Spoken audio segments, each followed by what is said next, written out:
তো চেলাপাছ পাই গ'লোঁ। ৱেলকাম টু টাৱাং। এখন ইয়াতে ৱেষ্ট কামেং ডিষ্ট্ৰিক্ট খতম হৈছে।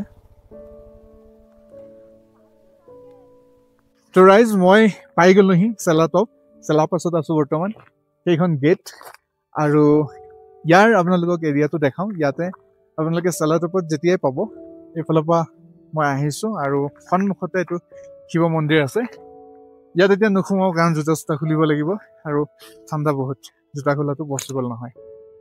সেইফালে এখন কেণ্টিন আছে আগত। কেণ্টিনখন SSBয়ে চলায়। তাতে মেগী আৰু কিবা কিবি তেনেকৈ পোৱা যায়। কেফেটেৰিয়া হয় একচুৱেলি।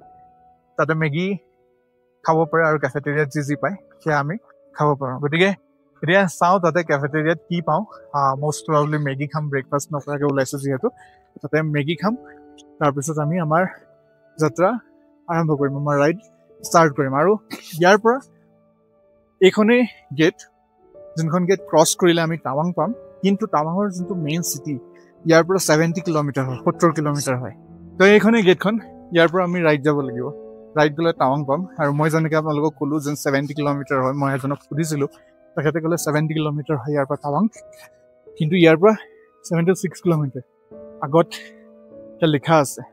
ইয়াৰ পৰা ৰাইড যাব লাগিব। আমি এতিয়া এনেকৈ ওলাই ৰাইড যাম 76 কিলোমিটাৰ, তাৰপিছত গৈ পেলাই আমি টাৱাং মেইন চিটিখন পাম।